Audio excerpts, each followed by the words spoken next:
Puji Tuhan, selamat berjumpa kembali ibu-ibu. Selamat kita beribadah di dalam nama Tuhan Yesus Kristus. Apa kabar?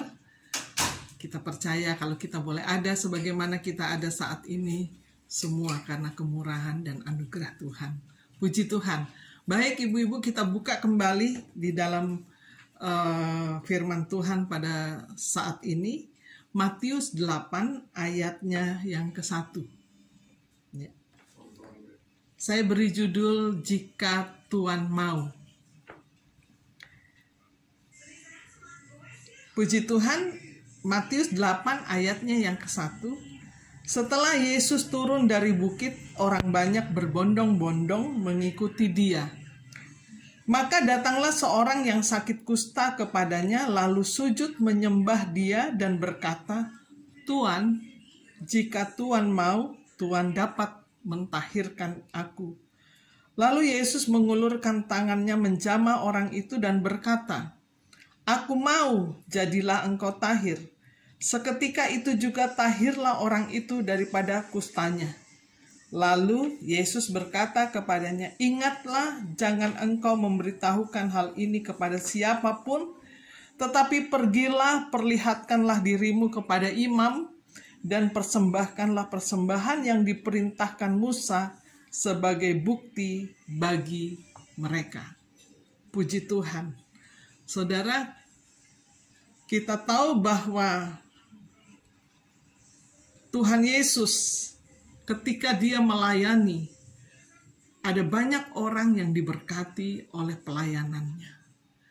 Ada banyak orang yang mendengar firman yang disampaikan oleh Tuhan Yesus, membuat orang-orang menjadi tertegun dan percaya, sehingga banyak orang datang kepada Tuhan. Ya. Kemudian di sini di ayat yang kedua dikatakan, maka datanglah seorang yang sakit kusta kepadanya, lalu sujud menyembah dia dan berkata, "Tuan, jika Tuan mau, Tuhan dapat mentahirkan." Orang kusta ini adalah orang yang dikatakan orang penyakit kusta itu biasanya, kalau menurut perjanjian lama, kita baca di Imamat itu menceritakan bahwa orang yang kusta itu harus datang kepada imam dan oleh imam diperiksa, sehingga jika kustanya itu hanya kelihatan di kulit, maka ada aturan-aturan sehingga dia harus kalau seperti istilah sekarang diisolasi, ya, diisolasi mandiri. Ada yang 1 minggu, kemudian dicek lagi. Sebab apa? Karena menurut bangsa Israel atau aturan-aturan dari perjanjian lama, bahwa orang yang sakit kusta itu adalah najis. Orang yang sakit kusta itu biasanya disingkirkan. Biasanya tidak boleh mendekat kepada orang-orang lain. Sebab penyakit kusta itu adalah salah satu penyakit yang pertama dikatakan dia berupa putih-putih lalu melebar, kemudian juga akhirnya akan menjadi luka atau borok, ya. Atau bisa dikatakan juga menjadi kayak bahasa Inggris itu leper atau lepra, ya. Itu salah satu adalah penyakit yang dikatakan akibat daripada dosa. Dan akibat itu ya atau penyakit kutukan seperti itu. Sehingga orang yang penyakit kusta itu tidak mendekat kepada orang. Tidak boleh mendekat kepada orang lain. Sebab jika luka-lukanya itu mengeluarkan air atau disentuh oleh orang lain, maka akan menular, ya. Sebab itu di dalam kalau saudara pelajari di dalam Imamat 13 itu bagaimana imam itu memeriksa dia untuk apa? Kalau dia misalnya hanya sedikit sakitnya, maka dia akan dikasih waktu 1 minggu untuk isolasi mandiri, seperti saat ini apa yang terjadi dengan COVID-19 ya, dimana kalau orang sakit COVID, kalau ada gejalanya ringan suruh mandiri, isolasi mandiri. Kalau gejalanya lebih serius mungkin dibawa ke rumah sakit sampai dinyatakan negatif. Demikian juga kusta ini harus diperiksa oleh imam sampai saatnya dia dinyatakan tahir. Dinyatakan tahir artinya dibersihkan. Cara yang membersihkannya itu mencukur semua bulu yang ada, misalnya jenggotnya, kumisnya, rambutnya, semuanya dibersihkan. Bahkan dia harus mandi dan cuci bersih. Kemudian diperiksa lagi, maka ketika imam itu mengatakan dia tahir, baru boleh keluar dan boleh berjalan. Nah, kusta di sini, orang kusta ini ketika dia mendengar firman yang disampaikan oleh Yesus di khotbahnya pada saat itu. Kita tahu khotbah Yesus yang terkenal yaitu khotbah di atas bukit. Mungkin dia tidak dekat ya, karena dia tidak boleh campur dengan orang-orang lain. Sebab orang pasti takut untuk mendekat dengan dia, karena nomor 1 dia jijik, karena juga berbau dan juga luka-luka. Yang saya pernah lihat di Makassar itu, kalau orang yang penyakit kusta atau ya lepra seperti itu, tangannya luka-luka dan itu kayak borok ya, dan itu bisa putus, bahkan sampai kepada kakinya bisa putus, dan itu mereka memang tidak punya pemukiman sendiri, tidak dicampur dengan orang normal, yang orang sehat, karena mereka ya itu luka-luka dan mereka seperti kayak dipisahkan, tinggal di satu pemukiman. Dan biasanya mereka itu hanya berdiri. Saya ingat kalau di Makassar itu ada satu pertokoan, atau seperti mungkin di sini Pasar Senen, dia hanya di depan melihat orang-orang yang turun dari mobil lalu memberikan sedekah atau memberikan berkat buat dia. Tetapi tidak boleh dekat-dekat. Orang lari, orang takut ya, karena takut kena tangannya yang luka itu. Karena orang bilang kalau yang tangannya yang luka itu kena, maka orang menjadi bisa tertular. Nah, orang kusta yang datang kepada Yesus ini, dia mendengar apa yang dikhotbahkan oleh Tuhan Yesus. Mungkin dari jauh, dia nggak datang dekat-dekat sebab orang pasti lari. Dari jauh, sehingga pada saat Tuhan Yesus turun dari bukit, maka dia ambil kesempatan, dia datang mendekat kepada Tuhan ya, kepada Tuhan Yesus. Lalu apa yang dia lakukan? Di sini di ayat yang kedua, maka datanglah seorang yang sakit kusta kepadanya, lalu sujud menyembah dia dan berkata, Tuhan, jika Tuhan mau, Tuhan dapat mentahirkan aku.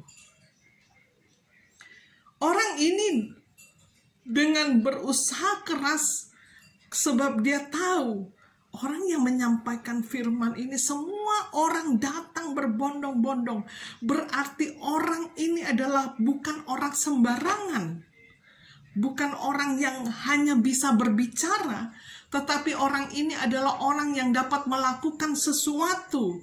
Tentu saja orang kusta ini juga berharap bahwa ketika dia datang kepada Yesus, pasti ada sesuatu yang berubah, terjadi perubahan di dalam dirinya. Ya. Lalu di sini apa yang dia lakukan? Dia datang lalu sujud menyembah dia dan berkata, tua, jika Tuhan mau, Tuhan dapat mentahirkan dia. Dengan penuh kerendahan hati, dia sujud menyembah. Dia menyadari bahwa dia ini adalah orang yang tidak layak untuk mendapatkan belas kasihan. Sebab orang-orang lain yang melihat dia, tidak ada yang mau mendekat. Tidak ada yang mau bersebelahan dengan dia. Boro-boro mau bersebelahan, mendekat atau bersama-sama, mungkin saja berbicara, tidak mau. Sebab itu dia datang kepada Yesus, lalu dia menyembah, dia sujud menyembah. Dia merendahkan dirinya. Kalau kita baca di dalam Markus, Lukas, di sana dikatakan dia berlutut. Artinya dia merendahkan dirinya kepada Tuhan. Saudara, kita lihat bagaimana sebelum itu ada satu kasus yang kita mungkin sudah kenal ya, cerita di mana Naaman, seorang panglima Raja Aram yang menderita penyakit kusta. Dia datang, kita lihat saja di dalam 2 Raja-Raja 5.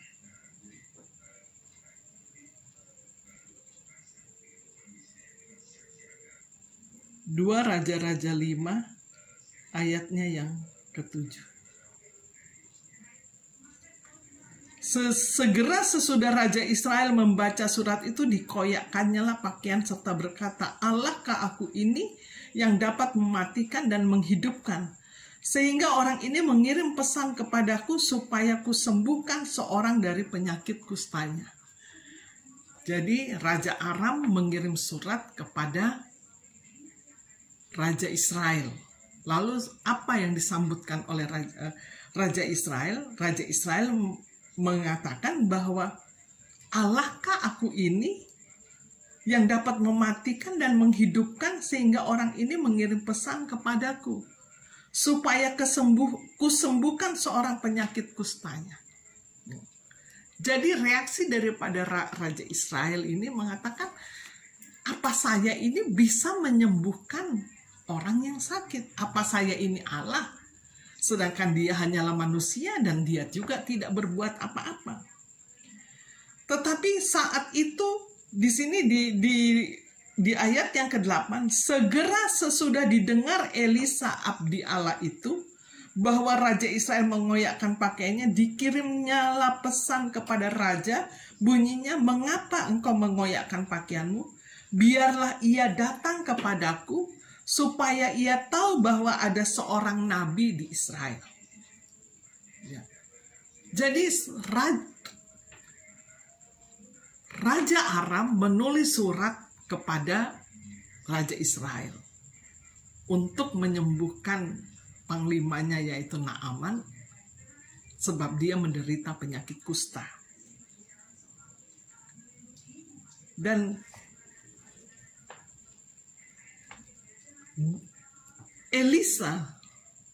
Nabi Elisa disuruh menyuruh kepada Naaman untuk pergi ke sungai Yordan. Maka tubuhmu akan pulih kembali sehingga engkau menjadi tahir. Ya. Yang diberitahukan kepada Naaman oleh Nabi Elisa, pergi ke sungai Yordan dan mencelupkan dirimu. Tetapi sebagai panglima dia merasa dia dirinya orang yang terhormat, ya. Bahkan di situ ada argumentasi. Wah, masa apakah di Damsyik ada sungai yang lebih bersih? Ada sungai Abanas dan sungai Parpar yang lebih bersih. Kenapa mesti pergi mandi di sungai Yordan? Bahkan di situ dia sedikit menyombongkan dirinya karena jabatannya, ya, karena jabatannya. Seringkali kan orang seperti itu. Kita manusia seringkali seperti itu.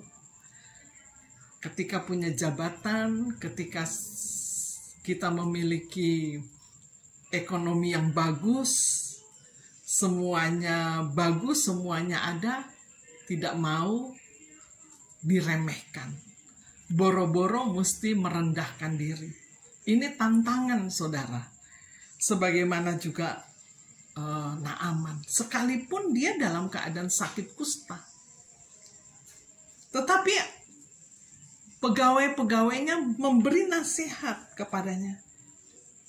Bapak, di ayat 13, seandainya nabi itu menyuruh perkara yang sukar kepadamu, bukankah Bapak akan melakukannya? Apalagi sekarang ia hanya berkata kepadamu, mandilah dan engkau akan menjadi tahir. Maka turunlah ia menanamkan dirinya 7 kali dalam sungai Yordan, sesuai dengan perkataan abdi Allah itu. Lalu pulihlah tubuhnya kembali seperti tubuh seorang anak, dan ia menjadi tahir. Ketika dia merendahkan diri dan tunduk kepada perintah untuk mencelupkan dirinya 7 kali, maka dia mendapatkan pemulihan sehingga dia menjadi sembuh. Naaman menjadi sembuh. Pertamanya masih berkeras, tidak mau. Tetapi ketika nasihat itu disampaikan, untuk dia taat, untuk dia tunduk, untuk dia mau melakukannya, sebab hanya cara itulah dia akan menjadi sembuh. Puji Tuhan. Ya, seringkali kita sebagai manusia juga seperti itu. Ada rasa kesombongan. Ada merasa kita lebih hebat daripada yang lain. Kan pangkat saya lebih tinggi. Jabatan saya lebih tinggi. Atau saya kan orang kaya. Atau ya merasa derajatnya saya dari keturunan ningrat, ya, atau ya banyak yang membuat alasan untuk kita taat, untuk kita dipulihkan, sebab ketaatan itulah yang memulihkan kehidupan saudara dan saya. Ketika kita mengalami berbuat salah, maka kita mau merendahkan hati kita kepada Tuhan. Bahkan kita mau datang kepada Tuhan. Dan kita kembali. Di mana ketika Naaman itu taat, merendahkan diri, dan mengikuti perintah, sekalipun perintah itu pertamanya dia tolak, tetapi mengingat ada kusta yang dia hadapi, yang dia rasakan, dia lebih baik mengikuti. Jadi mengikuti firman itu, saudara, itu lebih baik. Sebab firman itu adalah Allah sendiri. Kita biarlah mau taat saja kepada firman, agar kita boleh menerima berkat pemulihan yang daripada Allah. Kita kembali kepada Matius 8 ayatnya yang ke-2. Maka datanglah seorang yang sakit kusta, lalu sujud menyembah dia dan berkata, Tuan, jika Tuan mau, Tuan dapat mentahirkan aku. Satu kerendahan hati yang diperlihatkan kepada Tuhan. Orang kusta ini tidak ada yang mau dekat. Seperti tadi saya katakan, tidak ada yang mau menjamah dia, tidak ada yang mau berteman dengan dia. Tetapi pemikiran manusia seringkali berbeda dengan pemikiran Allah. Ya. Orang manusia tidak mau. Tetapi kalau Tuhan itu beda cara berpikirnya. Cara pandangnya juga beda. Nggak sama dengan kita manusia, ya. Cara pandang Tuhan itu Di sini dikatakan ketika dia menyembah dan berkata, Tuhan, jika Tuhan mau, Tuhan dapat mentahirkan aku. Ada satu iman yang kuat, ada satu kepercayaan yang kuat bahwa orang yang diajak bicara ini adalah bukan orang sembarangan. Dia adalah tabib di atas segala tabib. Dia adalah Tuhan di atas segala Tuhan. Dia adalah Raja di atas segala Raja. Sehingga orang kusta ini hanya percaya bahwa hanya Tuhan yang dapat menyembuhkan penyakitnya. Hanya Tuhan yang dapat memulihkan penyakitnya. Dia nggak tanya bahwa apakah Tuhan mampu. Apakah Tuhan mampu untuk menyembuhkan dia. Dia nggak tanya seperti itu. Dia juga nggak tanya apa Tuhan bisa menyembuhkan dia. Tetapi imannya dia bilang, jika Tuhan mau, artinya dia percaya bahwa Tuhan Yesus itu bisa menyembuhkan dia. Dan pandangan Tuhan nggak sama dengan pandangan kita manusia. Kita manusia ketika lihat orang kusta ini lari, nggak mau mendekat. Tetapi Tuhan mau, bahkan dia nggak jijik. Dia nggak jijik, bahkan dia mau menjamah. Di sini dikatakan, lalu sujud menyembah dia dan berkata, Tuhan, jika Tuhan mau, Tuhan dapat mentahirkan aku. Apa yang dilakukan Yesus? Lalu Yesus mengulurkan tangannya menjamah orang itu dan berkata, aku mau. Jadilah engkau tahir. Seketika itu juga tahirlah orang itu daripada kustanya. Wah, luar biasa. Ya.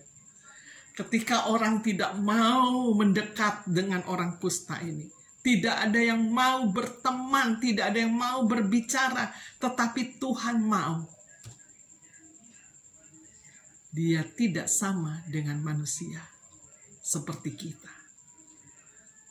Dia penuh dengan belas kasihan.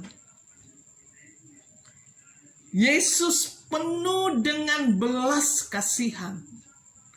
Dia punya kasih yang luar biasa, yang tidak sama dengan kasih yang diberikan oleh manusia. Kasih manusia itu take and give, memberi dan menerima. Tetapi kasih Yesus itu memberi dan memberi, dan dia tidak pernah mau meminta balasan.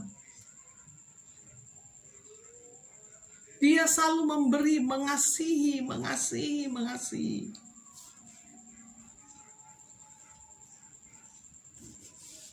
Sebab itu saudara, kita belajar di sini bagaimana luar biasanya Tuhan Yesus itu. Kita tidak perlu takut, saudara.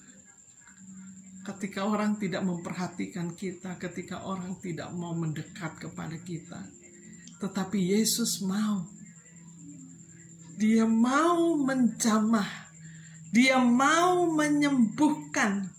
Dia mau memulihkan. Dia mau mentahirkan. Dia mau mengulurkan tangannya. Dia berbeda dengan kita manusia.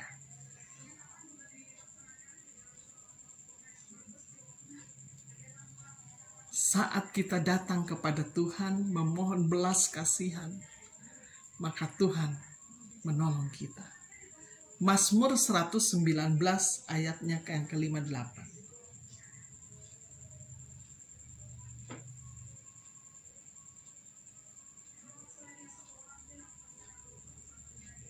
Mazmur 119 ayatnya yang ke-58. Aku memohon belas kasihan-Mu dengan segenap hati.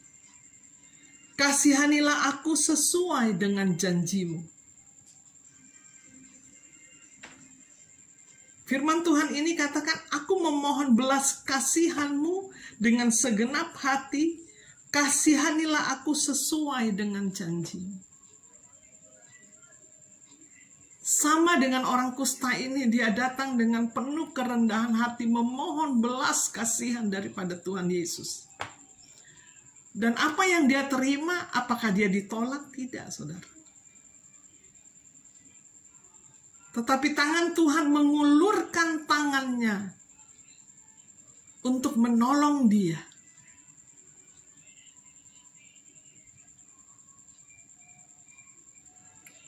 Tangan Tuhan menjamah dia. Dia nggak jijik, dia tetap pegang.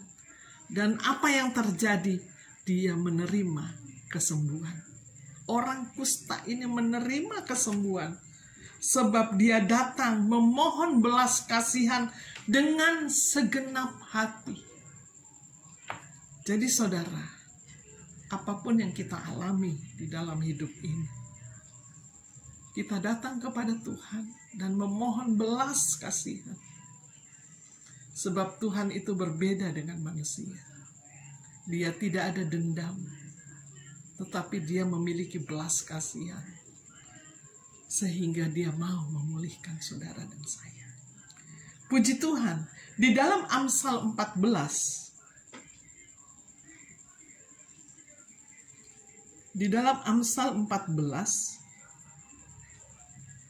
ayatnya yang ke-21. Siapa menghina sesamanya berbuat dosa. Tetapi berbahagialah orang yang menaruh belas kasihan kepada orang yang menderita. Kalau berbicara kusta itu sama dengan akibat daripada dosa. Kalau kita pelajari ya, bahwa ya salah satu penyakit kusta itu adalah akibat daripada dosa. Atau kutuk yang hanya dapat disembuhkan oleh Tuhan Yesus Kristus. Sebagaimana kita tahu bahwa Tuhan Yesus sudah menjadi kutuk atas segala dosa kita lewat pengorbanannya di kayu salib, agar kita ditebus dan diselamatkan, sehingga kita boleh menjadi miliknya. Dan kita boleh dibenarkan oleh Tuhan. Dan di sini dikatakan siapa menghina sesamanya berbuat dosa. Jadi saudara, kita tidak boleh menghina ya. Apapun yang kita temui di dalam kehidupan ini. Miskinkah, kayakah, sakitkah, sehatkah, kita tetap mengasihi. Sebagaimana firman Tuhan dikatakan, hendaklah engkau mengasihi Tuhanmu dengan segenap hati, dengan segenap jiwa dan segenap kekuatan, bahkan juga mengasihi sesama. Jadi kalau ada mengasihi, ada pengampunan. Kita mampu memberikan pengampunan. Tetapi berbahagialah orang yang menaruh belas kasihan kepada orang yang menderita. Sebagaimana Yesus tadi, dia mau menjamah orang itu, mengulurkan tangan dengan tidak ada rasa takut. Sehingga dikatakan, apakah Tuhan mau? Jawab Yesus, aku mau mentahirkan engkau. Biarlah itu juga menjadi pelajaran buat saudara dan saya. Untuk kita mau mengasihi, untuk kita memiliki kasih sebagaimana yang dimiliki oleh Tuhan kita, Yesus Kristus. Jadi betapa besarnya belas kasihan itu yang dilakukan oleh Tuhan dapat memulihkan. Sehingga memberikan satu perubahan besar bagi orang kusta ini. Bukan saja dia tahir, tetapi dia menjadi sehat. Karena ada datang dengan belas kasihan. Di dalam Amsal 19 ayat 17,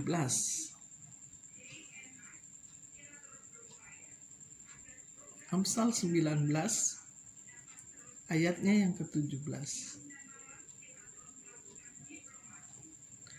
Siapa menaruh belas kasihan kepada orang yang lemah, memiutangi Tuhan yang akan membalas perbuatannya itu. Jadi siapa menaruh belas kasihan kepada orang yang lemah, memiutangi Tuhan yang akan membalas perbuatannya. Jadi kalau kita menaruh belas kasihan kepada orang lain, berarti sama. Di sini dikatakan kepada orang yang lemah memiutangi Tuhan. Jadi Tuhan merasa, wah ini orang ini begitu baik, ya, dan pasti Tuhan akan membalas segala perbuatan-perbuatan yang baik itu yang kita lakukan. Sebab orang yang punya kasih itu pasti dia akan berbuat baik. Bagaimanapun keadaannya dia akan berbuat baik. Karena dia memiliki kasih. Memang perbuatan baik itu tidak menyelamatkan. Tetapi orang yang punya kasih itu pasti melakukan perbuatan yang baik. Kalau kita hanya memiliki perbuatan yang baik dan kita di luar kasih itu atau di luar Tuhan, sebab Allah itu adalah kasih. Kalau kita di luar Tuhan, maka kita juga dikatakan tidak selamat.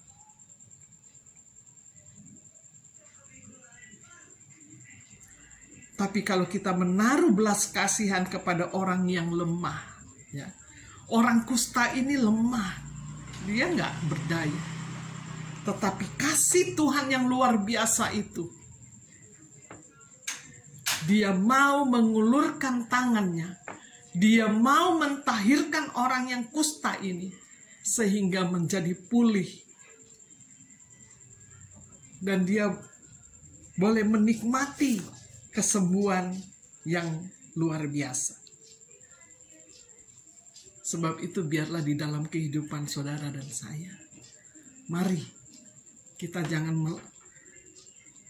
kalau orang salah atau orang berbuat salah, ya seringkali memang sebagai manusia, ya ada rasa sakit hati, kecewa, tetapi biarlah itu jangan berkepanjangan. Firman Tuhan ini katakan biarlah kita memiliki belas kasihan. Sebagaimana Yesus mau mengulurkan tangannya dengan belas kasihan bagi orang yang memiliki penyakit kusta ini. Mungkin kita tidak bertemu dengan orang yang penyakit kusta, tetapi mungkin kita bertemu dengan orang-orang yang sudah menyakiti atau yang berdosa. Tetapi biarlah firman Tuhan katakan di dalam Yesaya 1 ayat 18, janganlah dosa itu diingat-ingat lagi. Jadi kalau kesalahan orang itu tidak usah kita ingat-ingat lagi. Mari kita berdamai satu dengan yang lain. Mari kita mengasihi satu dengan yang lain. Supaya kita boleh melihat berkat dan pemulihan yang dari Allah itu. Ketika kita memiliki belas kasihan, ada orang lain yang boleh menerima berkat. Bukan saja orang lain, tetapi diri kita juga menerima berkat daripada Tuhan. Puji Tuhan, sebab apa yang kita lakukan itu, dikatakan kita menabur kebaikan, maka kita akan menuai kebaikan. Kalau kita menabur kejahatan, maka kita pun akan menuai kejahatan. Di dalam Galatia 6 ayat ke-7.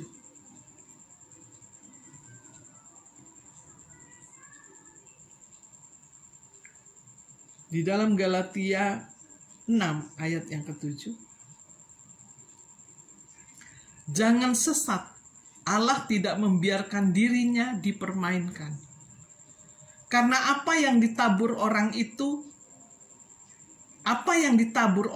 itu juga yang akan dituainya. Sebab barang siapa menabur dalam dagingnya, ia akan menuai kebinasaan dari dagingnya. Tetapi barang siapa menabur dalam roh, ia akan menuai hidup yang kekal dari roh itu. Janganlah kita jemu-jemu berbuat baik, karena apabila sudah datang waktunya, kita akan menuai jika kita tidak menjadi lemah. Ya. Jadi menabur dan menuai. Ketika kita menabur kebaikan, maka kita pun akan menerima kebaikan. Jika kita menabur kejahatan, maka kita juga akan menerima kejahatan. Jika kita menabur di dalam daging, kita akan menuai kebinasaan. Tetapi barang siapa menabur di dalam roh, ia akan menuai hidup yang kekal dari roh itu. Allah adalah roh. Kita tidak bisa lihat, tetapi kita bisa rasakan. Kita percaya bahwa Dia ada. Dia memperhatikan kehidupan saudara dan saya. Ketika kita bersalah, sebagai manusia kita belum sempurna. Tetapi ketika kita salah, kita datang kepada Tuhan. Tuhan mau mengampuni. Biarlah roh Allah yang ada di dalam kehidupan kita ini yang selalu memimpin kehidupan saudara dan saya. Untuk kita selalu hidup, saling mengasihi satu dengan yang lain. Sehingga di sini dikatakan, janganlah kita jemu-jemu berbuat baik, karena apabila sudah datang waktunya, kita akan menuai jika kita tidak menjadi lemah. Jadi jangan lemah, tetap kuat, tetap semangat, apapun yang terjadi. Kita memiliki iman bahwa ketika kita melakukan hal yang baik, maka Tuhan juga yang akan membalas segala kebaikan kita. Dan jangan kita hidup di dalam daging, tetapi biarlah kita hidup dipimpin oleh roh Allah. Sehingga roh Allah itu yang memimpin kita untuk kita kembali ketika kita berbuat salah, melakukan hal-hal yang tidak baik, untuk kembali datang kepada Tuhan. Puji Tuhan. Di dalam 1 Yohanes 5 ayat yang ke-18.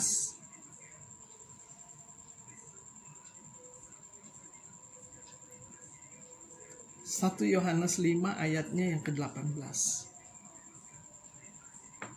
Kita tahu bahwa setiap orang yang lahir dari Allah tidak berbuat dosa.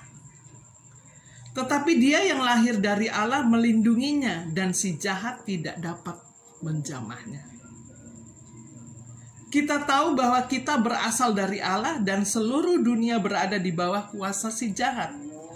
Akan tetapi kita tahu bahwa anak Allah telah datang dan telah mengaruniakan pengertian kepada kita, supaya kita mengenal yang benar. Dan kita ada dalam yang benar, di dalam anaknya Yesus Kristus. Dia adalah Allah yang benar dan hidup yang kekal. Jadi kalau kita sudah menjadi anak Allah, firman Tuhan ini katakan, kita tidak lagi berbuat dosa. Tetapi Dia yang lahir dari Allah melindunginya. Jadi Allah yang melindungi kita ketika kita tidak lagi berbuat dosa. Ketika kita kembali ke jalan yang benar. Sehingga dikatakan yang jahat itu tidak dapat menjamahnya. Sebab Allah yang melindungi saudara dan saya. Dialah yang memagari kita dengan kekuatan kuasa Roh Kudus. Sehingga hal-hal yang jahat itu dihalaunya. Karena kita adalah miliknya.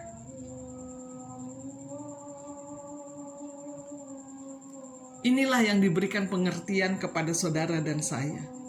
Supaya kita mengenal yang benar.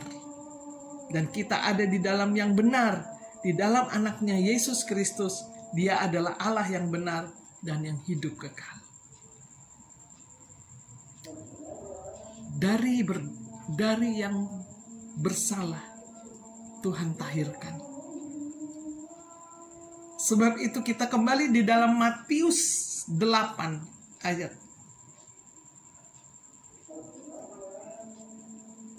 yang keempat.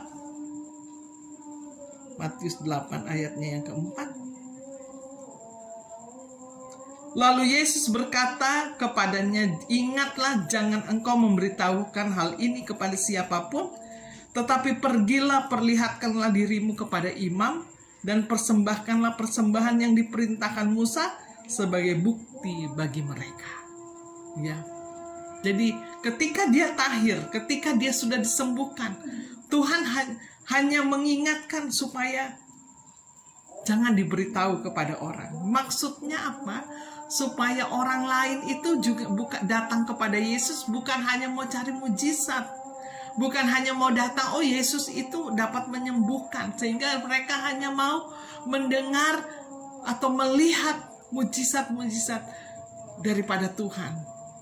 Sebab Tuhan itu sanggup melakukan segala perkara. Dia sanggup menyembuhkan orang yang sakit, dia sanggup membangkitkan orang yang mati. Tetapi dia harus memberitakan firman, agar firman itu didengar lebih dahulu, sehingga dia boleh, manakala orang yang sakit, boleh memiliki iman dan percaya kepada Tuhan. Sebagaimana orang kusta ini datang kepadanya. Dia katakan datang kepada imam. Artinya dia datang memberitahu bahwa dia sudah tahir, dia sudah sembuh, dia sudah dipulihkan. Dan siapa yang memulihkan dia, agar ini menjadi kesaksian. Menjadi kesaksian buat dirinya, bahkan disampaikan juga kepada imam. Demikian juga saudara dan saya. Mungkin ada banyak proses yang di dalam perjalanan hidup kita, yang kita mungkin alami. Dan ini yang ketika kita menghadapi kemenangan, inilah yang menjadi satu kesaksian. Kita bisa menyampaikan kepada hamba Tuhan, bahkan teman-teman seiman, ketika kita mendengar firman, bahwa firman inilah, bahwa Tuhan kita Yesus Kristus inilah yang dapat menolong kita. Hanya di dalam Dia, hanya di dalam nama Tuhan kita Yesus Kristus, nama di atas segala nama, Dialah yang memiliki kuasa yang dapat menolong saudara dan saya.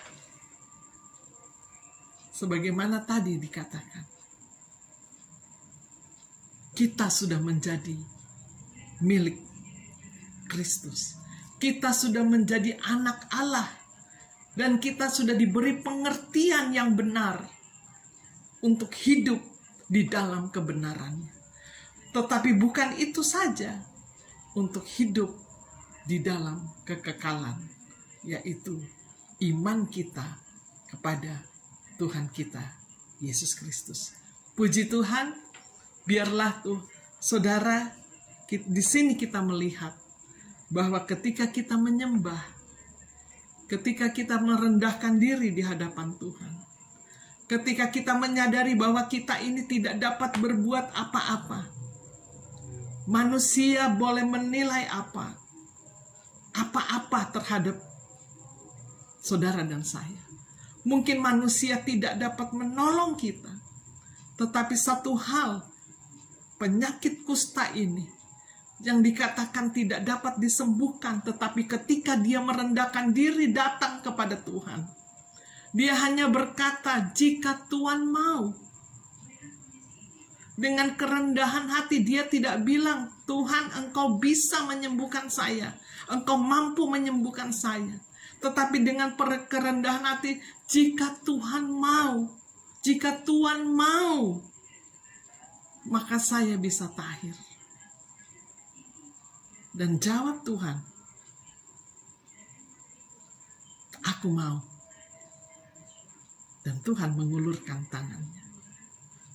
Saudara, ketika manusia tidak mau membantu kita, ketika manusia meninggalkan kita, tetapi ada satu sosok yang tidak pernah tinggalkan kita,